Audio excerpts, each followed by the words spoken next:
Zweites Kapitel. Umberto seine Wahl.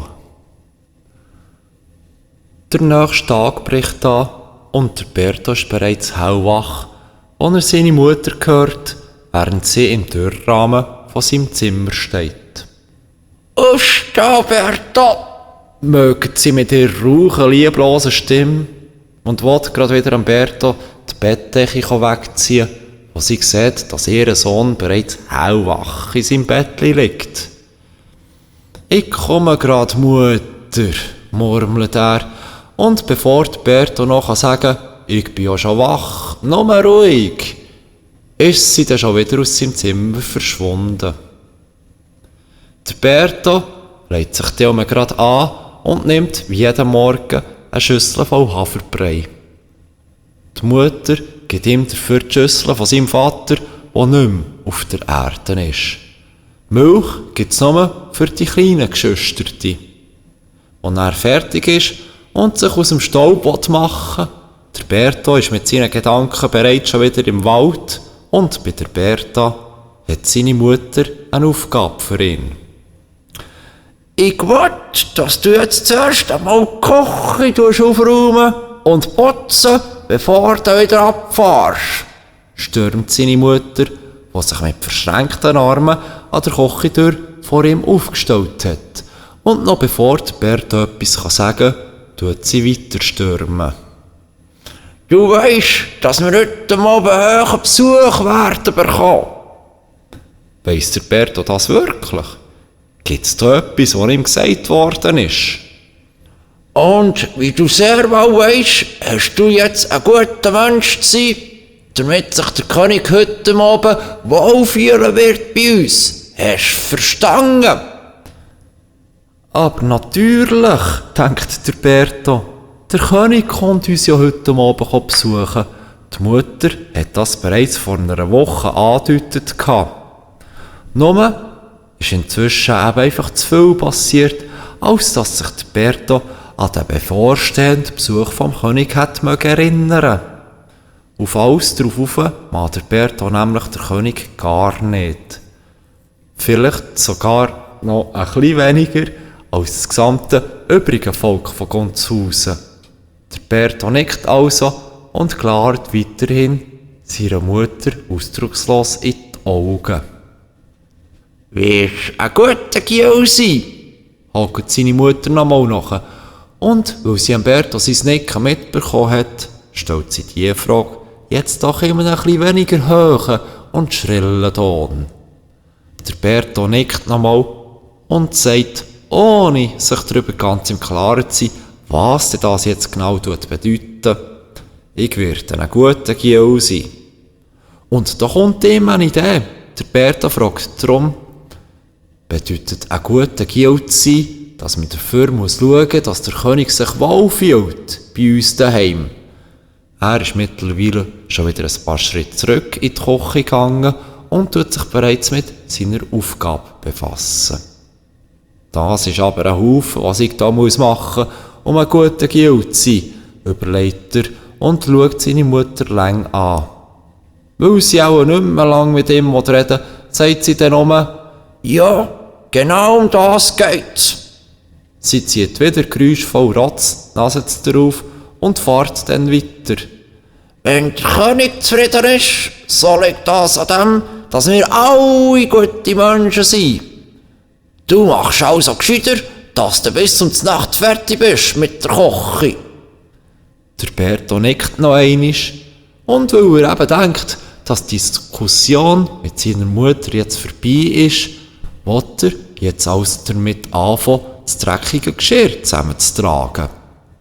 Da trifft ihn ein lauter Klapp von seiner Mutter mitten auf seine linke Backe, wo dann gerade ganz schnell heiß wird. Sofort spürt der Berto einen scharfen, stechenden Schmerz. «Au!» ist alles, was der Berto auf das sagen kann, und gleich darauf fährt er an zu rennen. Es sind nebst Tränen vom Schmerz auch Tränen vom Zorn dabei, wo der Berto, wie schon vielmal vorher, tief in seinem Herz spürt. Es fühlt sich gerade so an, als ob seine linke Gesichtshälfte taub wäre. Bis auf die stechenden und surrenden Schmerzen natürlich, die er sehr wohl spürt. Warum? Fragt er sich, wie schon vielmal vorher. Du hast mir gefälligst zuzuhören, bis ich fertig bin. Mögen sie jetzt wieder mit einer so hohen Stimme, die so schrillend ist, dass es fast weh tut in den Ohren.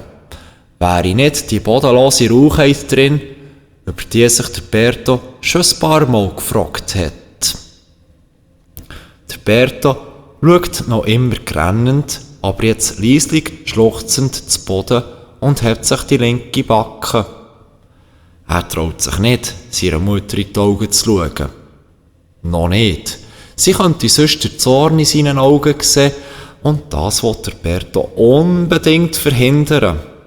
Sein Zorn, das hat er über die Jahre gelernt, ist etwas sehr Machtvolles und er muss mit Bedacht damit umgehen.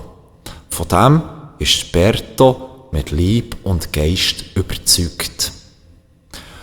Und zu dem wollte ich, dass du mir hoch und heilig versprichst, Geht das Gestürm und das Gemöge weiter, dass du heute Abend nicht da daheim sein wirst.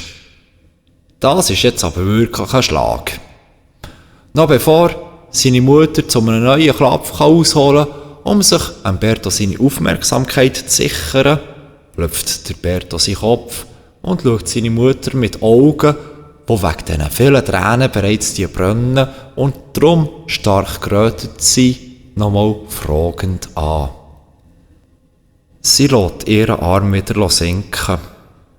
Der Oberarm hat die Dicke von einem kleinen Baum und Berto schudert es dabei, wie kurz er wieder davor war, sich neue Schmerzen einzuhandeln. Ja, du hast richtig gehört, du Keiblau, stürmt sie weiter. Ich gehe heute Abend nicht daheim an. Was soll der König von dir denken?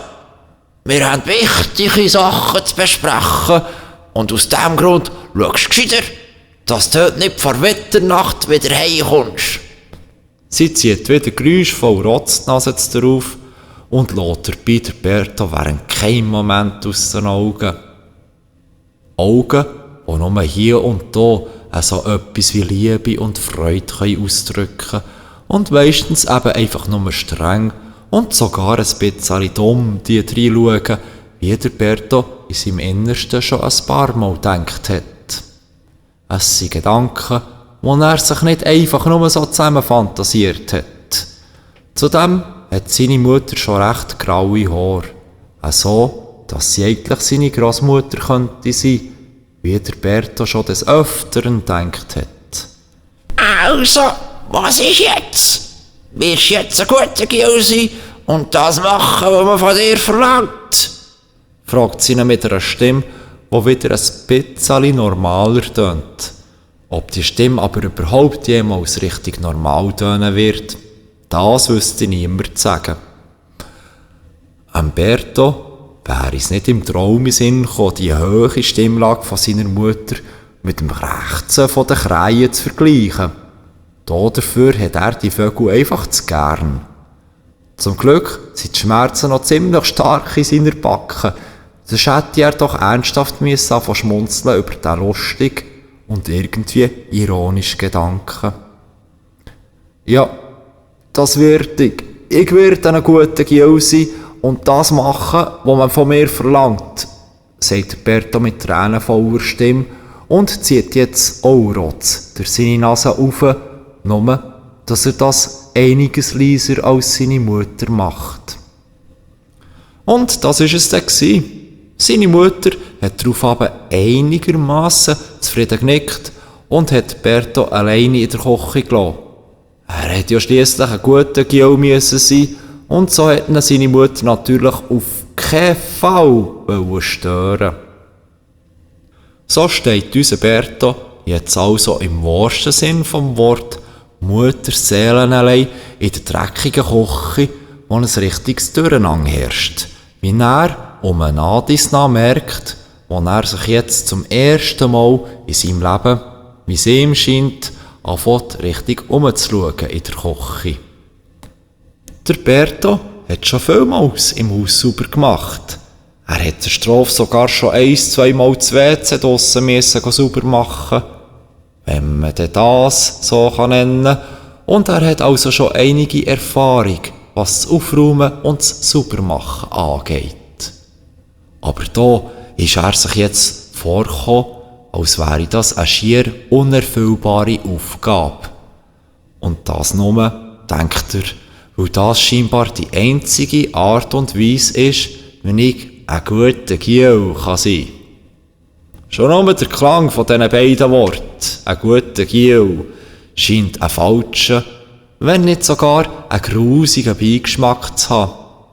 So, dass der Berto bei einem Haar hat auf den Kochboden gespäut. Wäre da nicht beissend Druck auf seiner Backe, was ihm fast unmöglich macht, sein Maul ohne ein scharfes und heisses Aufflammen von Schmerzen richtig aufzumachen. Und auf alles drauf ist das ja Kochi. Hat er gerade ernsthaft fast auf den Kochboden gespäut? Der Berto lächelt kurz. Jetzt, wo die Mutter nicht mehr rum ist, kann er es sich ein bisschen mehr erlauben, Kind zu sein, und beantwortet sich die Frage in seinem Inneren. Ja, das hätte er jetzt wahrhaftig gemacht, wäre da nicht die störenden und gar abscheulichen Schmerzen in seiner Backe gewesen. Und noch etwas fällt Berto an diesem Morgen auf, wo wieder mal sehr hell ist, während die Sonne ihre goldigen Strahlen mit einer prachtvollen Intensität durch das dreckige Küchenfenster scheinen. Der Berto will weg. Nicht einfach bloß weg, um dann später nach einer Weile wieder heimzukommen. Nein, der Berto will nicht mehr zurückkommen. Er will, mit anderen Worten, von daheim ausreissen. Das steht für mich jetzt wahrhaftig fest, sagt der Berto in einem leislichen, flüsternden Ton in die Stille von der Küche. Es waren dann die letzten Worte, die das Haus von ihm gehört hat. Das Ziel von meinem an und für sich kurzen Weg steht ebenfalls fest, überlegt der Berto weiter. Die Berta wird mich aufnehmen und vor allem richtig behandeln. Mit einem Lächeln, das am Scheinen von der Sonne hat Konkurrenz machen, packt der Berto in aller Ruhe und völlig unbeobachtet von seiner Mutter seine wenigen Kleider in ein grosses Stück blauen Stoff. Das grosse Stoffstück hat er nämlich voran gerade seiner Mutter aus dem Schlafzimmer gestibitzt. Die wird Augen machen, und macht sich dann, ohne nochmal zurückzuschauen, auf den Weg. Der Berto hat die Wahl getroffen, jetzt doch ein böser Giel zu sein.